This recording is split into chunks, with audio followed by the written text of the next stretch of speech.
Good morning, students. Today topic is registers in series.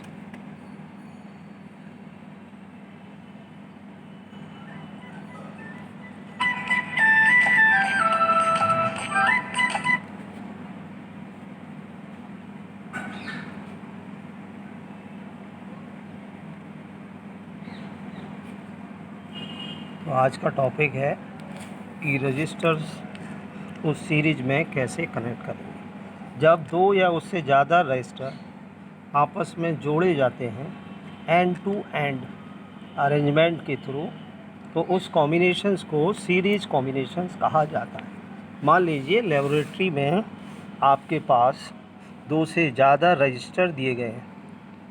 एक register दिया गया है, इसी तरीके से दूसरा दिया गया है, इसी तरीके से ये तीसरा रजिस्टर दिया गया है। इनकी रेजिस्टेंस की वैल्यू पहले की R1, दूसरे की R2 और तीसरे की R3 है। इन रजिस्टर को सीरीज कॉम्बिनेशन में जोड़ना है। तो हम क्या करेंगे, इनकी जो एंड है वो आपस में जोड़ देंगे। कैसे? इस तरीके से पहला वाला रजिस्टर उठाया, दूसरे वाले रजिस्टर से जोड़ दिया। इसी तरीके से दूसरे को तीसरे से जोड़ दिया। पहले की रजिस्टर की वैल्यू यानी कि उसकी रेजिस्टेंस की वैल्यू R1, दूसरे की R2, इसी तरीके से तीसरे की R3। इसको एक सर्किट में दिखाने के लिए क्या करें, एक सेल से इसको जोड़ दें और एक की लगा दें। ये सर्किट हो गया कंप्लीट। सेल के एंड पॉइंट पर क्या होता है, इसके अक्रॉस पोटेंशियल। तो ये पोटेंशियल अक्रॉस होता है, तो जब तक ये मेंटेन रहेगा तब तक करंट लगातार सेंड करता रहेगा। तो ये सेल मान लो कितनी करंट भेज रहा है, I करंट भेज रहा है। तो ये करंट I, क्योंकि ये तीनों रजिस्टर सीरीज कॉम्बिनेशन में जुड़े हुए हैं, इसलिए ये करंट I R1 में भी जाएगी, R2 में भी जाएगी, R3 के थ्रू होते हुए वापस कहाँ पर ख़त्म हो जाएगी, यहाँ पर। ये इसका पॉजिटिव एंड है और ये माइनस एंड है। करंट फ्लो होती है हमेशा हायर से लोअर। जैसे ही सर्किट को हम जोड़ देंगे तो टोटल रेजिस्टेंस कितना होगा इस सीरीज कॉम्बिनेशन में। हम ये भी कह सकते हैं कि रिजल्टेंट रेजिस्टेंस कितना होगा सीरीज कॉम्बिनेशन में, या हम ये भी कह सकते हैं कि ओवरऑल कितना होगा, या हम इसको ऐसे भी कह सकते हैं इस प्रकार के कॉम्बिनेशन में इफ़ेक्टिव रेजिस्टेंस कितना होगा। इसका मतलब टोटल रेजिस्टेंस हम कैलकुलेट कर लें in series combination. RS is equal to R1, R2 and R3। चूँकि ये तीनों रजिस्टर सीरीज कॉम्बिनेशन में जुड़े हुए हैं, इसलिए जो करंट जाएगी प्रत्येक रजिस्टर के थ्रू वो एक जैसी जाएगी। नाउ टोटल वोल्टेज,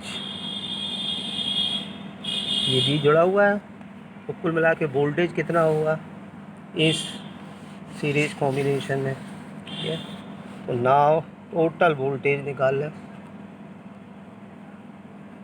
वोल्टेज इसके बराबर होगा sum of total voltage equal to sum of voltage drop. यहाँ से करंट आ ही जा रहा है, तो ओम्स का नियम क्या कहता है कि किसी भी रजिस्टर के थ्रू जब करंट कोई पास होगा तो कंडक्टर्स के एंड पॉइंट पर पोटेंशियल ड्रॉप होगा। मान लें इस रजिस्टर R1 के सिरों पर पोटेंशियल कितना ड्रॉप हो रहा है, V1, दूसरे पर कितना हो रहा है, V2, थर्ड रजिस्टर पर कितना हो रहा है, V3, यानी V equal to V1 plus V2 plus V3।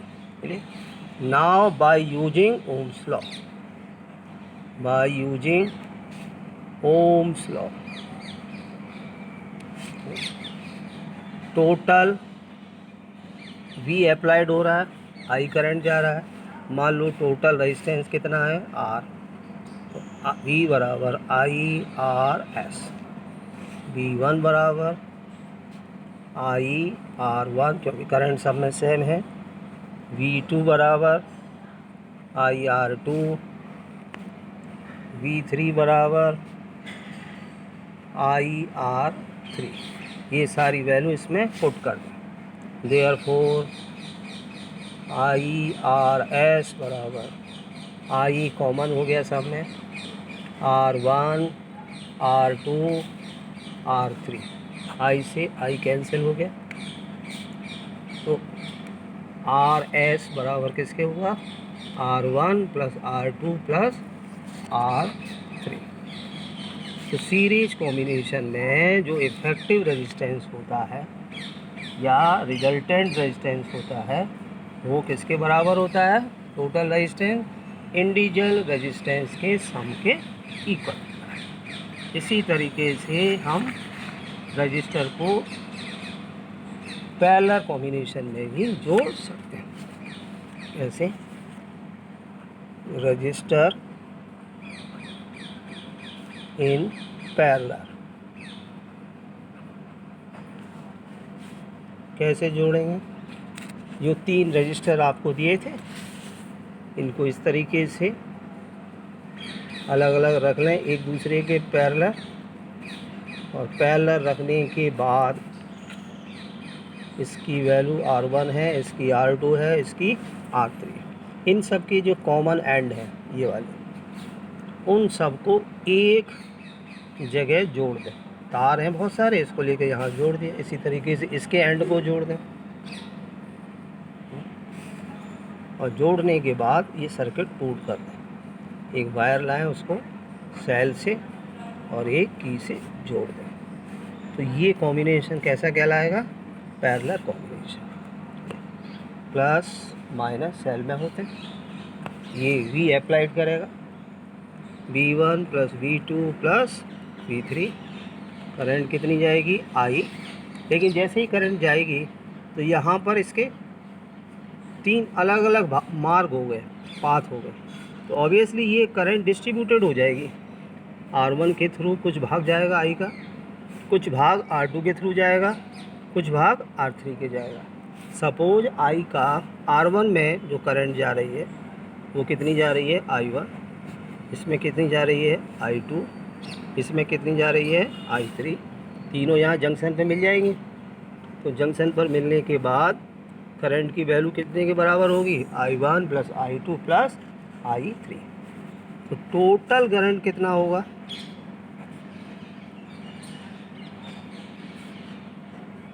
I बराबर प्रत्येक रजिस्टर्स के थ्रू जो इंडिविजुअल अलग अलग करंट जा रही है, इस ब्रांच में I1, इसमें I2 और I3, इनके सम के बराबर होगा, I1 I2 प्लस I3।